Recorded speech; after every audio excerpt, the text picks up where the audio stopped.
Friends, मेरे channel पर global politics की जितनी भी वीडियोस हैं, अगर आप चाहें तो उनको डिसलाइक कर सकते हैं, उनको स्किप कर सकते हैं।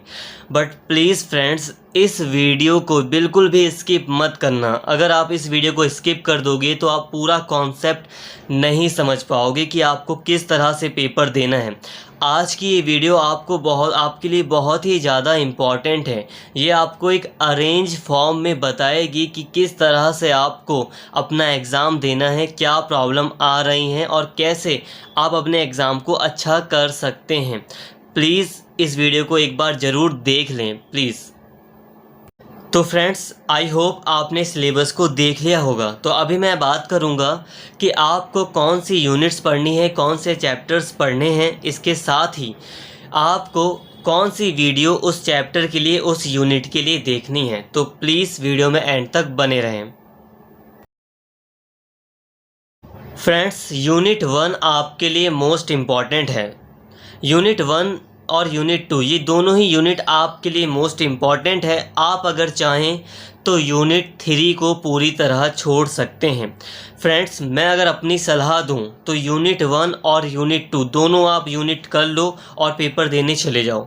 यूनिट 3 है वो आप उसमें आप बिल्कुल भी मत फंसो। यूनिट 3 जो है वो बहुत ही कॉम्प्लिकेटेड है। उसमें एग्जैक्ट क्या आंसर लिखना है ये नॉर्मली किसी को नहीं पता। तो आप यूनिट 1 और यूनिट 2 ही करना ही है आपको। मेरी तरफ से यूनिट 1 और यूनिट 2 ही आपको करनी है। सिर्फ यूनिट 1 और यूनिट 2 से आपका पूरा पेपर कंप्लीट हो जाएगा। अब अगर मैं बात करूं यूनिट 1 की, तो यूनिट 1 में जो सबसे पहला चैप्टर है वो है वैश्वीकरण से रिलेटेड। दोस्तों, वैश्वीकरण से जो संबंधित वीडियो है वो मैंने ऑलरेडी बना दी है। अब यहाँ पर लिखा है इसके विकल्प। तो इसके विकल्प वाला जो ये पार्ट है अल्टरनेट्स वाला, वो कॉम्प्लिकेटेड है। आप उसमें मत फंसो। आप बस इसमें पहले चैप्टर में वैश्वीकरण को पूरी तरह अच्छे से समझ लो। यहाँ पे आपको वीडियो दिख रही होगी। आप इस चैप्टर के लिए इस वीडियो को फॉलो कर सकते हैं और उम्मीद करता हूं कि आप इस वीडियो को देखेंगे। इसके बाद जो चैप्टर 2 है ये मोस्ट इम्पॉर्टेंट चैप्टर है। अगर आप मुझसे पूछें कि सबसे ज़्यादा इम्पॉर्टेंट क्या है पहली यूनिट में, तो मैं कहूँगा चैप्टर 2।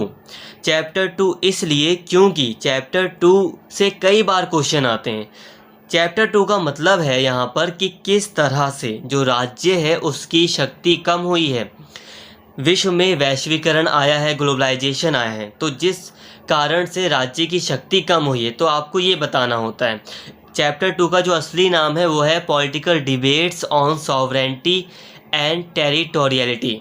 इसके ऊपर एक वीडियो बनाई है। ये वीडियो मोस्ट इम्पॉर्टेंट है इस चैप्टर के लिए। देखो दोस्तों, इस चैप्टर में आपको देखिए फ्रेंड्स, अगर चैप्टर 2 से यूनिट 1 के चैप्टर 2 से कोई भी क्वेश्चन आता है तो वो कुछ इस तरह आएगा कि वैश्वीकरण ने राज्य की संप्रभुता को, स्टेट की सॉवरेंटी को किस तरह से प्रभावित किया है, या वैश्वीकरण ने राज्य के कार्यों को या राज्य की संप्रभुता को किस तरह से बदल दिया है, राज्य की भूमिका को किस तरह से बदल दिया है।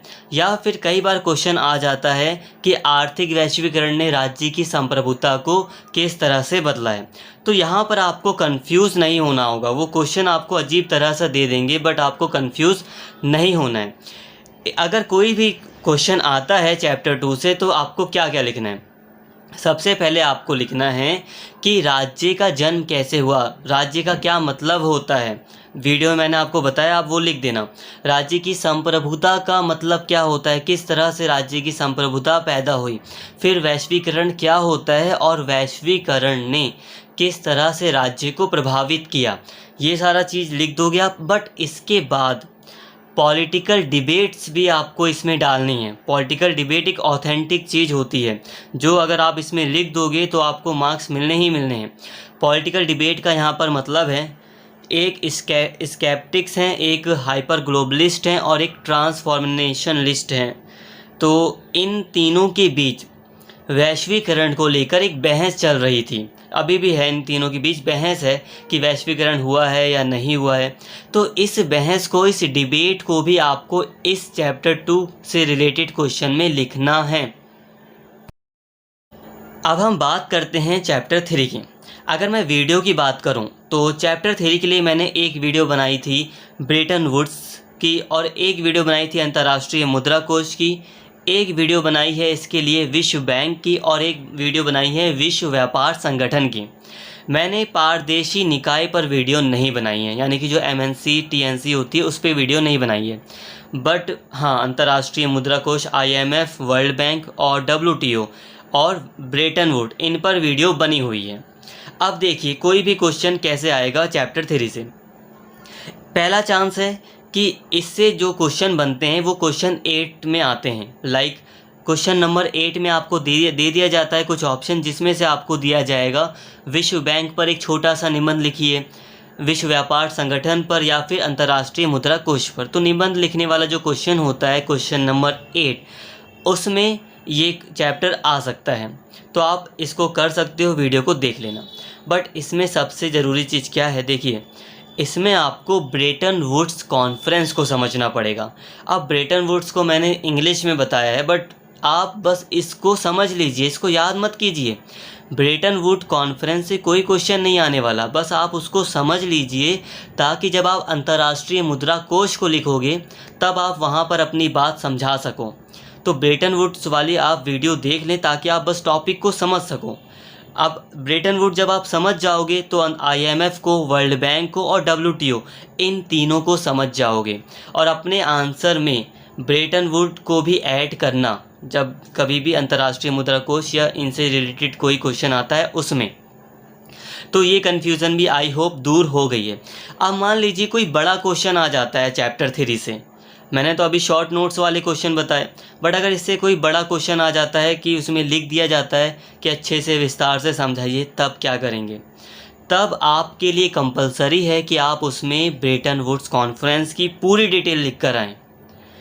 पूरी डिटेल लिख दोगे, इसके बाद IMF वगैरह के बारे में लिख दोगे। अगर वो TNC से यानी कि ट्रांस पारदेशी निकाय से संबंधित है तो आप MNCs का पूरी चीज़ आप उसमें डाल सकते हो कि MNCs किस तरह से वैश्वीकरण को बढ़ावा दे रही हैं, लोगों का शोषण कर रही हैं, बहुत कुछ आप उसमें ऐड कर सकते हो।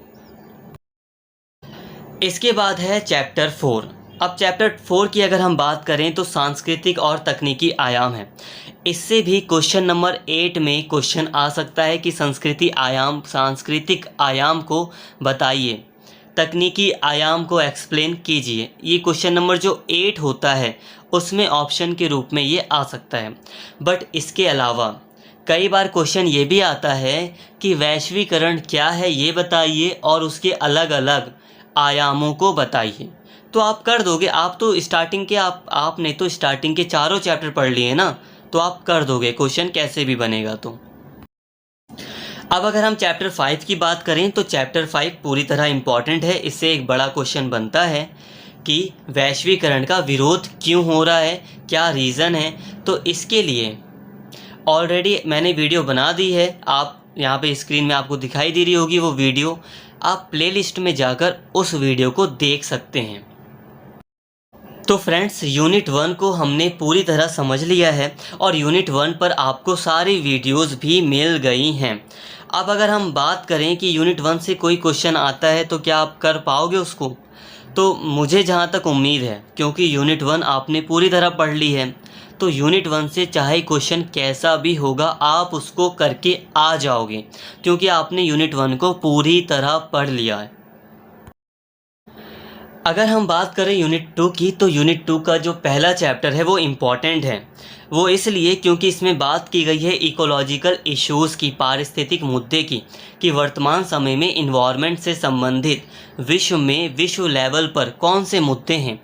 इसके अलावा इन मुद्दों को सॉल्व करने के लिए जो समझौते किए गए हैं वो भी इम्पॉर्टेंट है। इसके साथ ही जलवायु परिवर्तन वगैरह जो हो रहा है ये इम्पॉर्टेंट है।